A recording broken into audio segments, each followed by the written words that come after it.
Nasema ni asilimia chache sana walio na mambo haya. Jambo la kwanza, niulize swali hapa.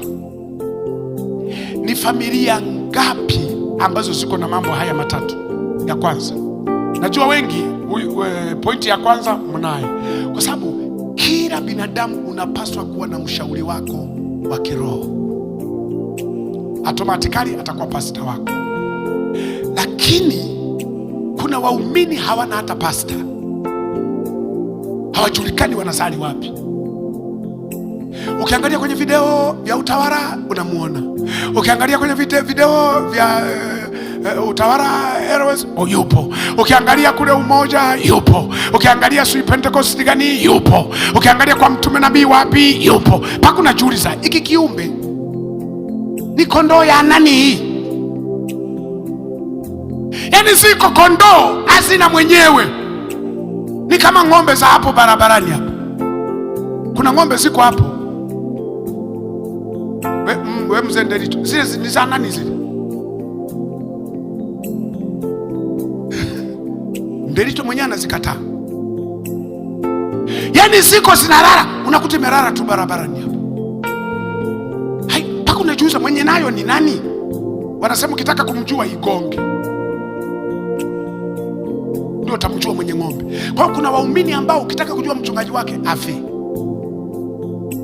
ndio anaanza kutafuta alikuwa anasali, ndio nasikia Emmanuel huyu alikuwa memba wako. Mimi ndio alisema alikuwa wa kwako. Wakati tuko hospitali anakaribia kufa alisema mimi ni Deliverance Church Utawala. Wakakata roho. Mnasema sisi mbona hata sisi hatuna nani? Hata rekodi za watoa zaka hayumo. Rekodi za watoa michango hayumo. Rekodi za hayumo. Lakini anakuwa wa kwako siku akiwa kwenye jeneza.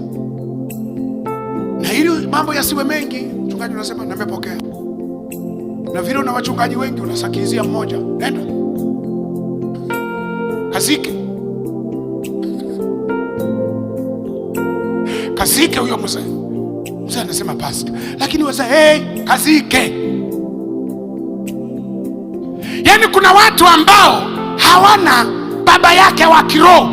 Ili familia yako iwe salama, jambo la kwanza unapaswa kuwa na baba wa kiroho. Ili mambo yakikorogana uwe na mahali pa kusemelea, uwe na mahali pa kupata ushauri. Na ndio maana usikubali kuwa memba wa chachi hii alafu pasa kokonyo hakujui. Fanya chochote. Yaani usikubali kuwa memba wa chachi hii alafu pasa kokonyo hakujui. Tafuta njia zozote akujue. Yaani tafuta njia zozote. Na njia za kuwakamata hawa jamani ni rahisi tu. Ni rahisi tu hawa. Chukua lijogoo likubwa. Unafahamu lijogoo? Unaambia pasi unafanya kazi kubwa sana, na mimi ni memba wako hapa. Ukanywe supu. Na huyo pasi hata huyo memba atasahauliwa. Utapewa jina la jogoo.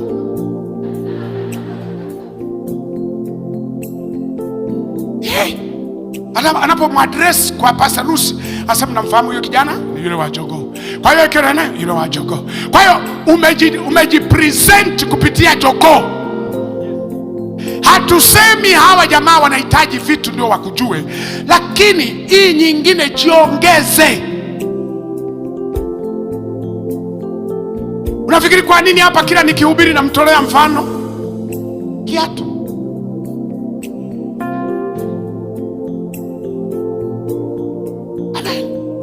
Kwani namtolea mzee Ndelito? Kuna vitu alifanya.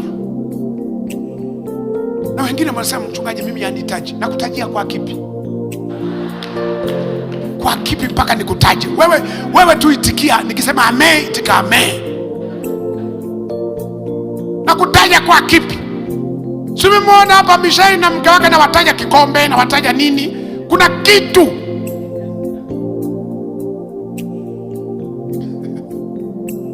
Sasa hapo mzee hapo. Hebu niambie ukweli. Unawakumbuka wewe ambao hawajai kufanya kitu kwako? Uwe mkweli. Ukisema uongo ufe. Sema ukweli. Unawakumbuka wale ambao hawajai kufanya chochote kweli? Ndio maana hata mtu mmoja kwenye Biblia alimkumbusha Mungu alipofika kwenye mambo magumu, akasema Baba kumbuka. Ni nani huyo? Nehemia nafikiri. Nehemia akamwambia Baba kumbuka, nilikujengea nyumba wakati wa shida, wakati akina Sanbalati na akina Tobia wameanzisha vikundi wanataka kunishambulia, lakini tulipambana nao. Mkono mmoja tulijenga, mkono mmoja tulipambana. Kumbuka, kumbuka. Mungu akasema ya nimekumbuka. Ndio maana wanasema fanyaga vitu mpaka Mungu awe na kumbukumbu na wewe, kwamba kuna kitu likifanya. Alimwambia Kornelio, sadaka zako na maombi yako vimefika. Kuna kitu alifanya. Unanisikia? Kwa hiyo uwe na pasta ambaye ndio mshauri wako wa kiroho. Fanya namna yoyote, hata kama umletee kitu, kila ibada unamsalimia pasta, unanikumbuka? Nakukumbuka mwanangu, Jumapili ijayo pole na kazi baba, pole baba, unanikumbuka? Nakukumbuka. Ili siku nyingine ukikorogeka huko kwenye familia, mume wako amekuvuruga kichwa, mke wako amekuvuruga kichwa, ukoo wako amekuvuruga kichwa, biashara zimekuvuruga kichwa, uwe na mahali pa kwenda kutolea. Sasa watu anasali hapa, hata mchungaji hamjui, hata nini hamjui. Na bahati mbaya hapa ili kanisa, bahati nzuri ili kanisa liko na wachungaji wengi. Sasa wote hawa hakuna hata mmoja uliyejipendekeza kwake. Ndio mwisho ukivurugika, rafiki yako wa karibu inakuwa pombe, rafiki yako wa karibu inakuwa waganga wa kienyeji, rafiki yako wa karibu inakuwa ni wale majitu makatili, kwa sababu huna baba wa kiroho. Kwa hiyo hakikisha kwenye familia yako mko na mchungaji ambaye ndio mshauri wa kiroho. Hebu muulize jirani yako hapo, una namba ya pastor?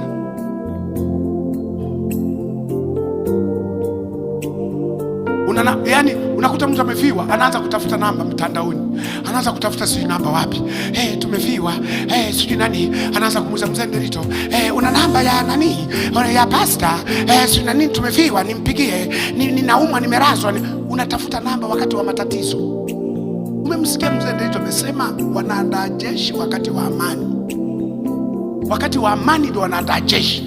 Na wewe andaa pasta wako wakati huna shida yoyote. Uwe na baba wa kiroho mahali ambapo unajua moyo wa binadamu. Ngoja nikwambie, mwanadamu siku zote ni kiwanda cha takataka.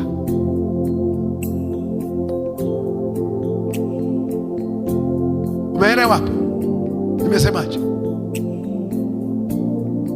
Ni industry ya nini?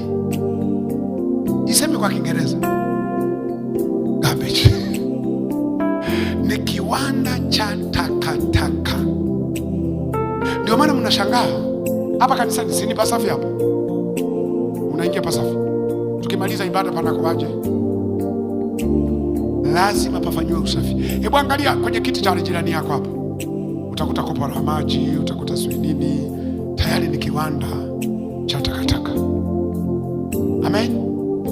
Ndio maana kwenye mabasi wanajua tunabeba viwanda vya takataka. Kiingia tu kwenye basi unakutana na vidasbin. Wanajua hawa kutoka hapa mpaka Mombasa wamezalisha takataka. Amen. Viwanda vya takataka. Ukipita kwenye ndege wanajua si ni viwanda vya takataka. Wale watapita mara ya kwanza watagawa nini, mara ya pili wanakusanya takataka, na wanakuja kushangaa takataka zingine sio zile walizogawa, zimezalishwa nyingine, aliingia nazo mfukoni, aliingia nazo wapi. Binadamu ni kiwanda cha takataka. Ndio maana unaona nyumba zetu tunafanya usafi kila asubuhi na jioni, mchana ngapi, kwa sababu viwanda vya takataka vinaishi mule. Ndio maana kuna magari ya mnaita manispaa, mnaita nini, city nini, ya kanjo, wanapita kukusanya nini, kwa sababu wanajua tunaishi na viwanda vya takataka. Sasa kama tunavyozalisha takataka hizo za street, ndivyo tunavyozalisha takataka za moyoni. Na hizo takataka za moyoni lazima uwe na dustbin. Dustbin yako ya kutolea ni wa kwanza ni pastor. Ukienda kwenye ofisi kake pale, unachotapika ni matakataka. Yani mume wangu, unatapika mume wangu, yani mke wangu, yani mke, yani yule pastor. Sisi na mtu naishi na jini, naishi na shetani. Unatoa mitakataka yako. Pastor na kuombea, unashuka kamoyo. Sasa wewe mitakataka yako unapeleka wapi? Ndio maana mwisho huna dustbin ya kutolea mitakataka yako ya moyoni, mnatapikiana nyewe wenyewe kwa wenyewe. Unakuta mmoja yuko pale, mwingine hapa, kila mmoja anatoa mitakataka. Wewe ndio una matatizo haya. Anasema wewe mtu kwa kweli haoni kisogo chake. Wewe ndio mtatapikiana mitakataka, nyumba inanuka. Mwisho mnatafuta divorce. Kwa sababu hamwezi kuishi kwenye dampo. Mnaelewa dampo? Kwa sababu mitakataka ya maneno yenu, ya makisirani yenu, ya manini yenu yako mule. Hakuna mahali mnakopeleka. Mnapaswa muwe na mtu wa kwanza, baba wa kiroho, wa kushauri familia yenu. Ukiwa na stress, ndio unampigia, unamshirikisha, anakukuru, unapoa. Hiyo ni kundi la kwanza. Kundi la pili ambalo mnapaswa kuwa nalo kwenye familia ni muhimu sana, kwa sababu nyie ni viumbe ambao kuna wakati mnaugua, kuna wakati mnapata matatizo ya magonjwa ya mili. Ndio maana kila familia inapaswa kuwa na dokta wake. Unasema pastor, mimi siwezi kumlipa dokta. No, sio kila dokta lazima uwe unamlipa kila mwezi, lakini uwe na favorite, yani uwe na close friend dokta ambaye ndio rafiki yako, unajikomba kwake. Siku nyingine unampelekea jogoo ule dokta, unafanya kazi. Siku nyingine umempata tukela kidogo tu, kamrushia 10,000, anafurahi. Unajenga urafiki naye, anajiuliza huyu mtu kwa nini anakuwa karibu na mimi? Kumbe unataka security yako. Katoto kakikohoa, unampigia simu, ninunue dawa gani? Amekohoaje hivi na hivi? Nunua dawa. Njoo mlete hapa hospitali.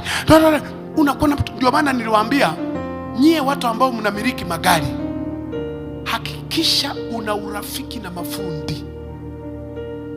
Una garage makanika wa kwako ambao ni rafiki yako, ambaye humtembelei gari likiwa limeharibika. Hata likiwa zima, nipeleke hapo. Mzee, kuna shida? Mwambie hapana, njoo. Nini? Nimeona nimeletee matunda, maepo, ndizi, mwe mnakula. Kwa hiyo gari zima. Siku nyingine wakikuona nalo, gari letu la posho, gari letu la chakula, tasikia tu amekuja, karibu baba, karibu. Wanajua kuna kitu. Umeletea ndizi, juisi, soda, unaenda. Siku kileta gari, hata ukiwakuta wanatengeneza magari mengine, yatasimama. Hii ya posho itengenezwe.